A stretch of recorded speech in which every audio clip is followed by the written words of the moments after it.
Welcome to Tommy Solo's Famous Friends. Today, I'm very happy to have with me Terry Draper, who has a brand new album out called In the Beginning. Now, it's interesting that before we hit record, we were talking about the fact that this is your 20th solo record, but it wasn't where you started out. You've been at this since, God, like, weren't you on the arc? My good grief. So let's just have a little recap of what got you into the business, where you started. Yeah, I have been doing this a while, Tommy. Actually, someone was saying to me the other day that, oh, this new record, it's really good. I said, well, I've been doing this for over 50 years. I'm starting to get the hang of it. So back in the 60s, I played in a bunch of bar bands and with Virgil Scott and all sorts of people, and just had a grand old time. 1970, John Wolaschuk and I put a band together, just a recording act actually, called White Male, and released a 45. That's a very small record that you play at 45 revolutions per minute. I'm down here in Florida, so people might think it's something other than a record. Anyway, that was on Prawn Records, a song that John wrote called I'm Dream Daying. So that was my first foray into vinyl. And then we formed the band Mud Cow with D Long, who I'd met back in the 60s at a battle of the bands. He was in a band called the Polychromatic Experiment. What a great name. And they were a really good band. So when John and I were looking to form a band doing sort of semi pseudo progressive rock, I actually call it progressive pop. I remembered D and what a talent he was, and hunted him down through some friends in the grapevine of the music industry. And we formed a band called Mud Cow. Don't ask me why it was called Mud Cow. John had a dream one night and we called it Mud Cow. Well, that band did some recording, but never released anything, and it fell apart. I can remember the night it fell apart, the afternoon it fell apart. We were playing at the Trenton Hotel, and we were just getting ready to do the Saturday afternoon matinee. God, I hated those things. And Yeah. the manager called us into his office because he wanted us to meet Misty, and she was going over our set list, deciding on which songs she was going to strip to. And yeah, it was Trenton. And anyway, when the meeting was over and we were walking back up the stairs to the fourth floor to our dormitory, Dee turned around to all of us and said, "That's it, I'm done." He said, "I quit playing the bars years ago because I didn't want to do this. And we tried, and here we are backing up strippers playing Proud Mary and Jumping Jack Flash. And we're still doing our originals. In fact, that band used to play Dear Christine, a Klaatu song, and there was another one or two. I think Anus of Uranus we played a bit. There was a few songs that were.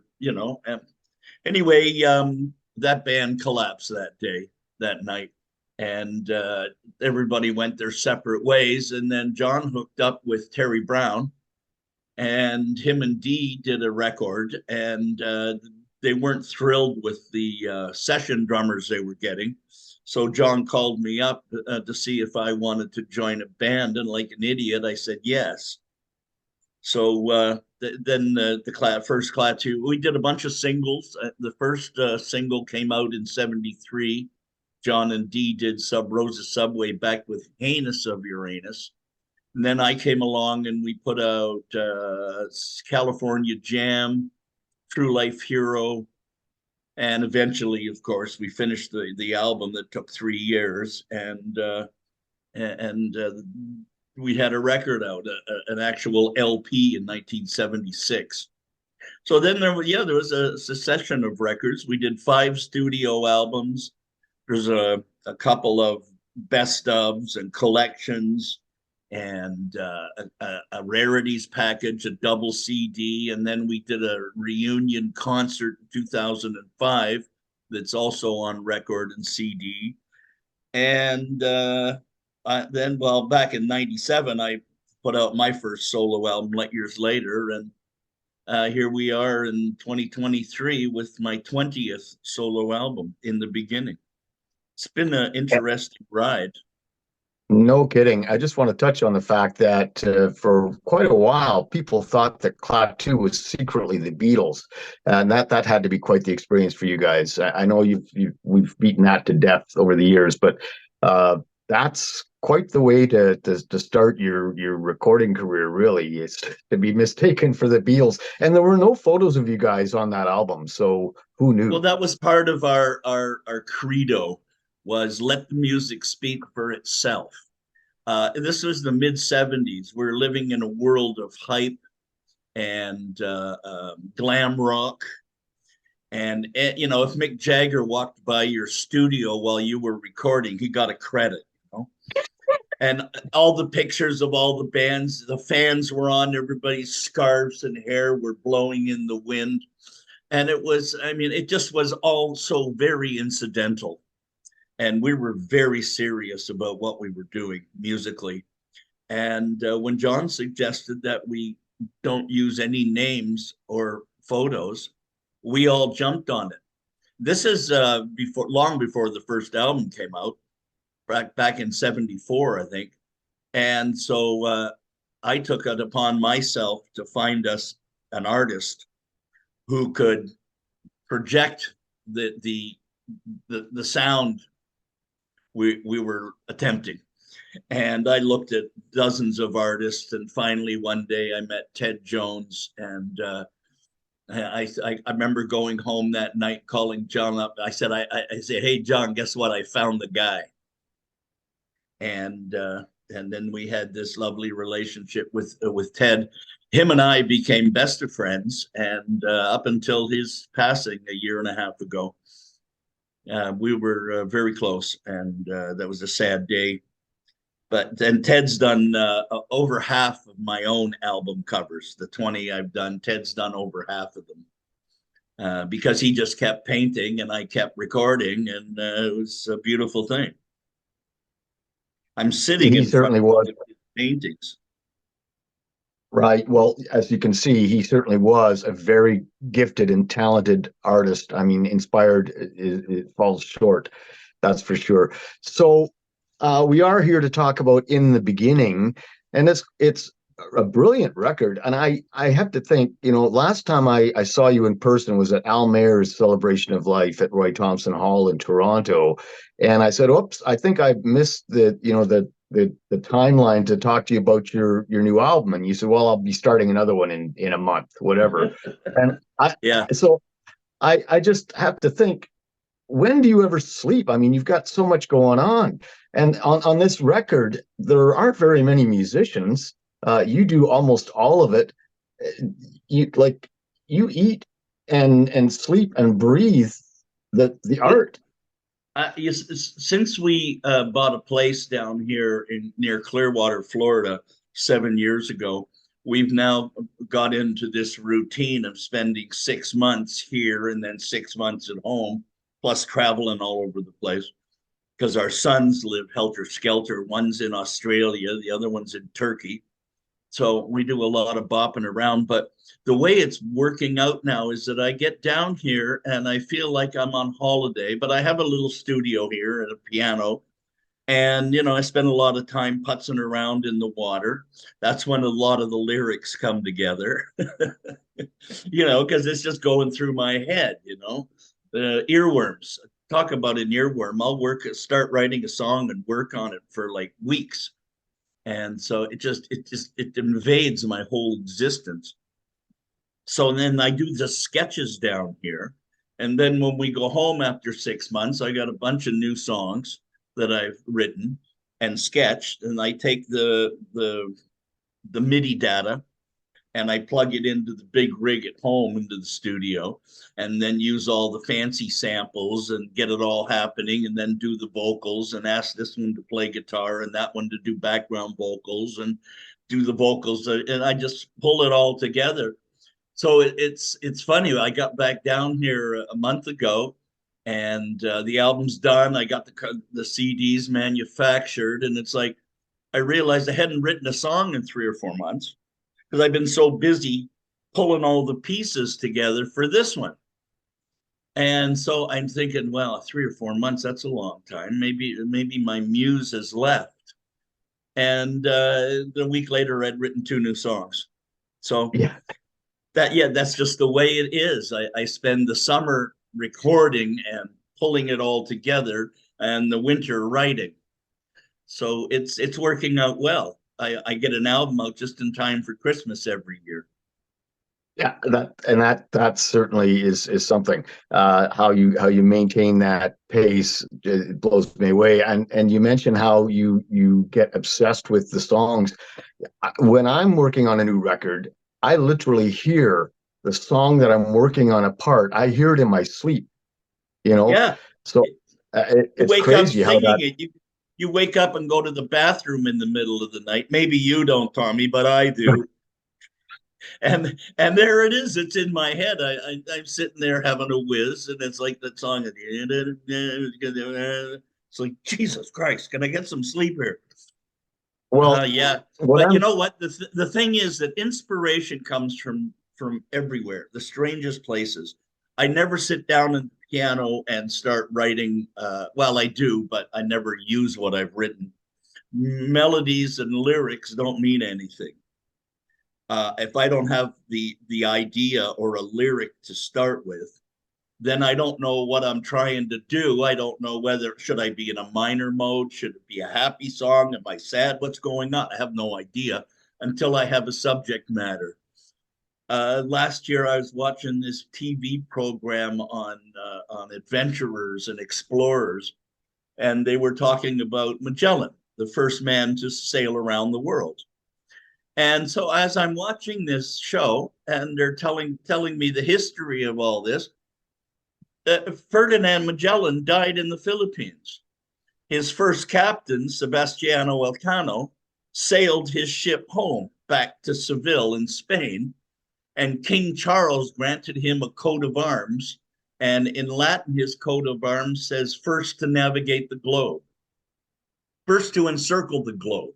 That's the word they use. And it's just like, let's wait a minute, hold on. My grade 5 history book, Pirates and Pathfinders, said that Magellan was the first man to go around the world, but he didn't. It was this other fella. And I said, well, this is great. I got to share this information with everybody. And rather than run around and retell the story, I sat down with pen and paper at the piano and I sing the song from the first person. I am Sebastiano Elcano. You know me not, nor my worth, but I am first to circumnavigate the earth.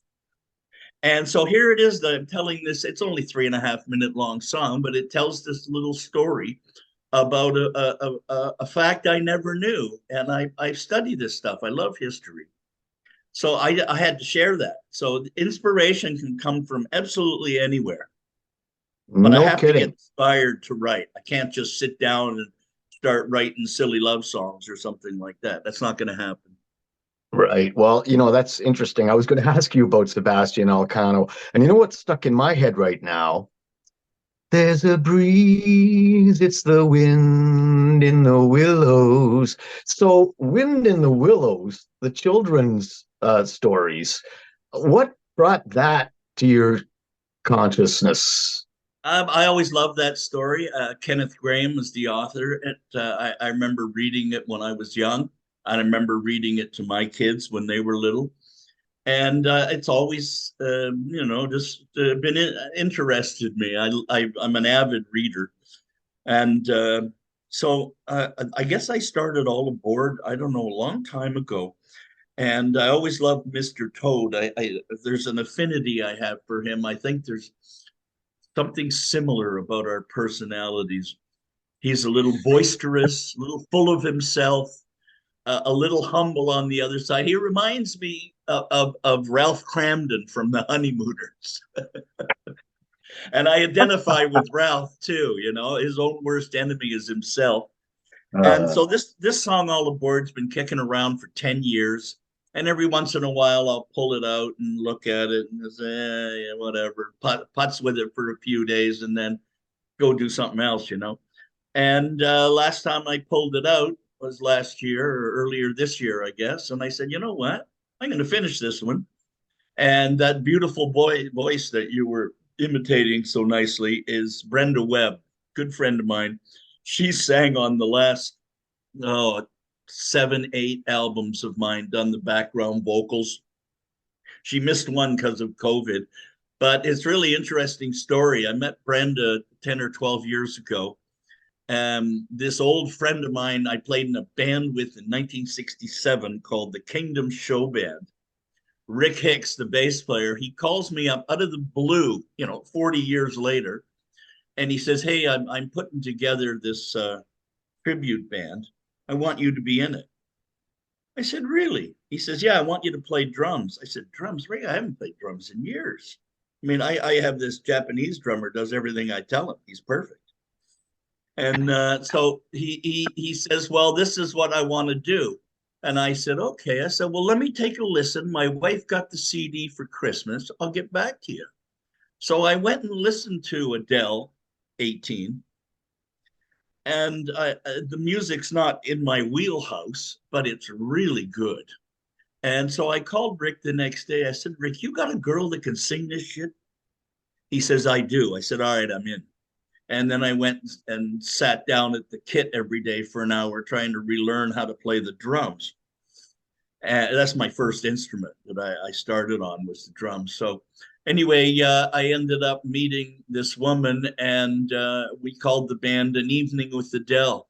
And Brenda, who's 50 something and kind of thin, would put on a red wig and garish makeup and a foam suit and then affect her Cockney accent. "So this is fucking Albert Hall, is it?" And she would transform herself into Adele and then sing like that. She's fabulous. And so I've been enlisting her services ever since. We've become very close over the years. Yeah, well, she certainly has a fine voice, no doubt. One other musician that's on the record that caught my attention is Fernando Perdomo. I discovered him kind of by accident when the PR company sent me a release from Carmine Appice. So it's a Mm, piece Perdomo running up that hill, and I listened to that, and I thought, okay, well, Carmine obviously is brilliant, but who the yeah. heck is this guitar player? Like, oh my God, I got to talk to this guy because I do a series Guitar Talk where it's just talking about six strings and everything you can do with them. And he immediately said, "Yeah, let's do it." He's such a humble and open guy, a brilliant guitar player. Now he claims that he's not a shredder. He certainly can shred. I mean, the He fact that he certainly doesn't tap can. or whatever, the fact that he doesn't tap, that doesn't mean he's not a shredder, but he's a melodic player. And he plays on Pig's Ears from your new Yes. record. Yeah. And it the first thing because I didn't know who played on what. I'm just listening in my truck and I thought, I bet you that's Fernando because he's playing the melody, the pig's ears into person with, and then he puts a little flair onto it. But Yeah. brilliant player. And yeah, I mean, how did you connect with him initially? Um, through the internet, Facebook. There's a site called Klaatu Rocks, and I go there frequently and see what's going on. And the first time I think I saw Fernando, he had on a black T-shirt that said, "What's that phrase everybody was using 10 years ago? Just relax, chill out, and listen to or whatever." And it said Right. Klaatu on his T-shirt, and somebody posted it on that site, and I thought, "Oh, that's kind of cool." So we got talking, and I've done a few things for him over the years. I've played on a couple of his songs. He actually got me to sing one. He put out an album of all of his songs sung by other people, and I did this song for him. Turned out really nice. I actually played the drums as well and a little mellotron on it because I was having so much fun. And then last year I was doing Bread and Circus, and the song Bread and Circus in particular, I wanted to have that that Robert Fripp Pink Crimson wildness. I wanted this to be right on the edge. Bread and circus, what I'm actually singing about is it's an old Roman phrase that they would say, you give the peasants, the populace, give them bread and circus. Make sure you feed them and give them wine and entertain them. The Colosseum.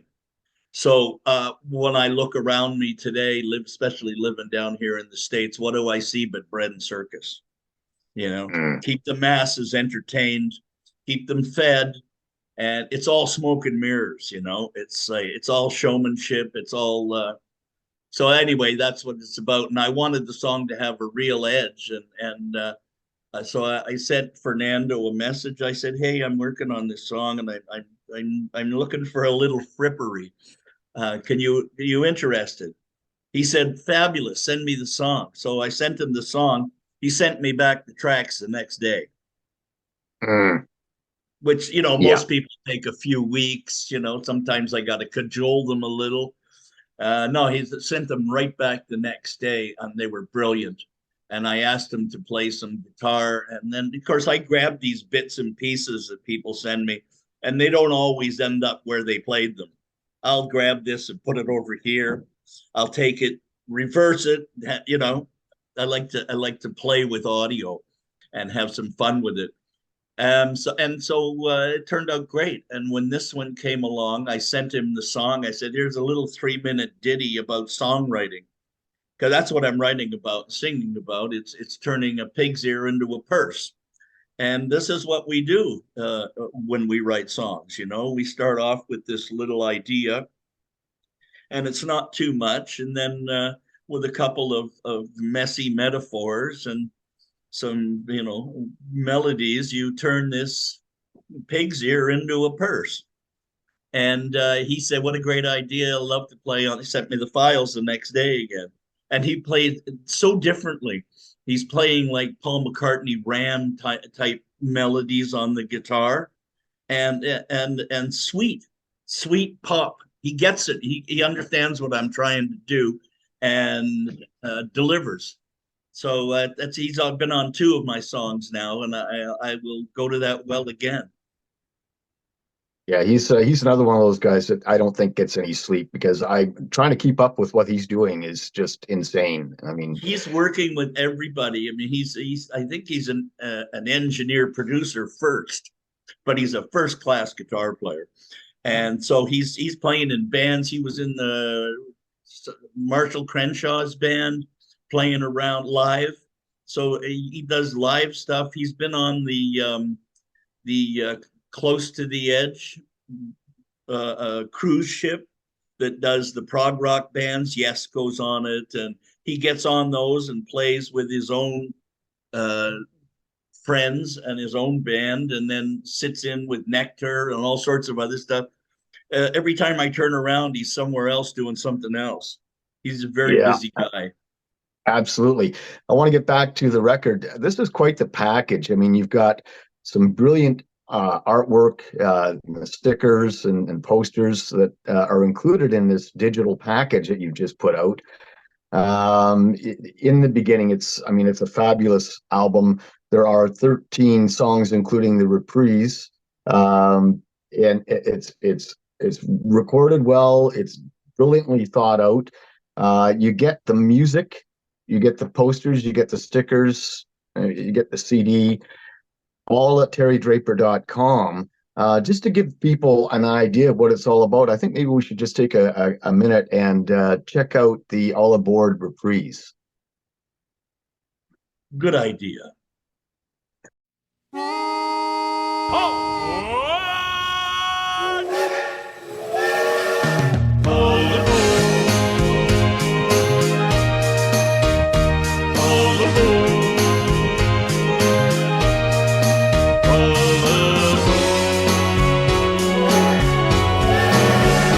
There's a breeze, it's the wind in the willow. There's a breeze, it's the wind in the willow. There's a breeze, it's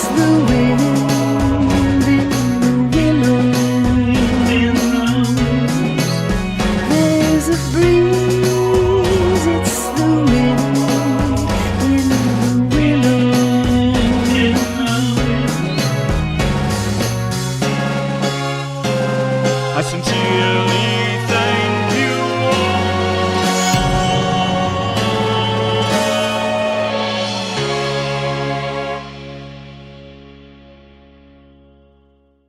As I said, that is fabulous, man, and the production that goes into this. You've got to be working with some really talented videographers and like who's directing this stuff and so You know, on. I met this fellow, Jamie Grant, quite a few years ago now.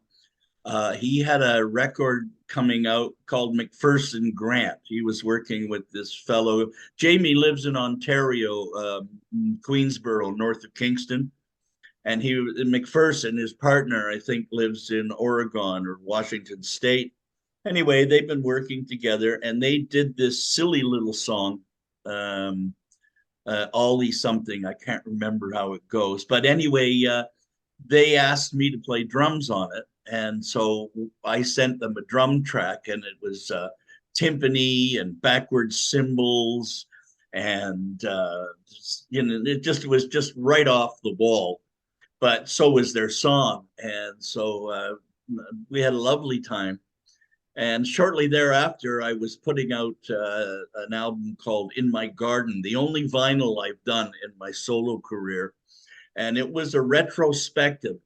I called it In My Garden because it contains some of my favorite flowers and a couple of new songs. One of the new songs I'd written at that time was called Fish. And I called Jamie Grant up and said, hey, I could really use a video for this song, Fish. What do you charge? And he said, well, I won't charge you anything, but I would like to some future considerations. Well, I said, okay, that's a good deal. So he did that song for me. And then the next album came along and he said, you need some videos. I said, yeah. So that was 4 or 5 albums ago. And since then, he's done a video for every song on every album. And I don't interfere. He does what it's his baby. I've done my thing. He goes and does his thing. I'm not going to tell him what to do. I just let him run with, hopefully he understands what I'm doing. I know my favorite so far on this new album is the end of In the Beginning. I'm at a ruin, a Roman ruin in Turkey called Perga. And it was a very hot day. And there I am wandering across, my wife's filming me, and I'm wandering across the arena with my parasol because it was very hot. And that's in the video at the end. So I send stuff to Jamie, I give him ideas, but mostly here's the song, listen to the lyrics, go do your thing. And he was the guy that said to me, "Let's you should do some swag for this album. You remember the good old days when you got your Sergeant Pepper record and you pulled out that cardboard thing, and you had the bass drum with the logo on it and a little mustache you could cut out and wear, and and Dark Side of the Moon, you got that picture of the pyramids all in green." And I remember those days fondly. I mean, the package was all important. That's why I looked so hard for an artist when we had Klaatu going and found Ted Jones. But he said, "Well, yeah, we'll do a poster and then do and some stickers." And he's like, "Oh, come on, I don't know." I say, and so he started sending me some images, and I'm thinking, "Wow, this is great," because he helped me do the last 2 album covers as well, and he's done a brilliant job. And now he's got all this other stuff coming out, and he's using some AI. I know that. But then he sends me a sticker, and it's this big fat frog in a swamp in a spacesuit with headphones on, and it's Swamp Manor Studios. And that's perfect. That's just great. And so when you order the CD, you get the 12-inch by 18-inch poster, and you get the postcard. And on the postcard, one side is this Emerald City kind of looking building from Wizard of Oz, and it says In the Beginning. And on the back, it's got the 20 CDs that I've recorded so far, solo. And then there's a couple of stickers in it, and then you get the whole package. and I've been getting rave reviews. People are really digging getting some stuff to hold on to and not just a CD, you know? Yeah, well, after we finish recording this, I have to talk to you about getting my physical copies. I've been listening to the digital files in my truck for the last week, and I love the album. And yeah, brilliant job. All these things you're talking about, somebody years ago told me that the only problem I had was that I needed to surround myself with the best people that I possibly could. And it's made a huge difference in my music and in my career in general. When you surround yourself with like-minded people who, in my case, I like to put myself in a situation with people that I consider to be a bit above me talent-wise. And it makes a huge difference. Your work is evidence of not only your brilliance, but the fact that you surround yourself with brilliant people as well. You know what? You don't want to be the best guy in the band. You want to work with people who are going to drag you forward, pull you up, and being the best guy in the band's not how you do it. You don't want to be the smartest guy in the room either. You want to learn from the people you associate with. You want to, at least I do, and I hear what you're saying. That's the way I feel about it too. I just want to work with people that are better than me and make me look good. And I say that to my friends all the time. I say we did it again. I call it FTA. Fooled them again. Well, you And certainly fooled me again. Uh, yeah, yeah, that's what I call it. I call it fool them again. They think I'm brilliant, and they think, oh, Terry, he's so gifted. Well, that's not the truth at all. It's nowhere near the truth. I work really hard. I've been at this a very long time. I take it very seriously, and I'm learning new stuff all the time. Sit down and I start writing this new song, and it's like, okay, well, let me go to this chord. No, that can't work. And then I do it, and it's like, well, that works. That's cool. And then, you just, you wouldn't normally do that. So there's always exploration and inventive. It keeps my brain working. absolutely. I know that a number of years ago, I connected with a drummer who was certainly well known in the 70s all over North America. And I felt like I was under a lot of pressure to play up to his expectations. And it's made a huge difference in what I've done over the last number of years. This album is great. I'm so glad that it's finally out. We just need to go to terrydraper.com to get the complete package. It's brilliant. Terry, I don't want to take up your whole day. I know you've got some sun and surf to get into down there in sunny Florida. So listen, thanks so much once again for doing this with me. And until next time, cheers. Thanks, Tommy. It's always a pleasure talking about music with you. And keep on rocking, brother. Tommy Solo's Famous Friends is a one-man production, meaning that I've done all the work, including recording, editing, guest acquisition, etc. And hey, here's some news. We've just recently joined forces with 519 Magazine, so you can check out my interviews there as well. The theme song for Tommy Solo's Famous Friends is a clip from my original composition, The Burn, all rights reserved. If you enjoy the show and you'd like to help us keep it going, why don't you click on the Buy Me a Coffee link in the show notes. Hit the like button, subscribe, all that stuff. We really appreciate it. You can find me on Facebook and Instagram. And until next time, cheers.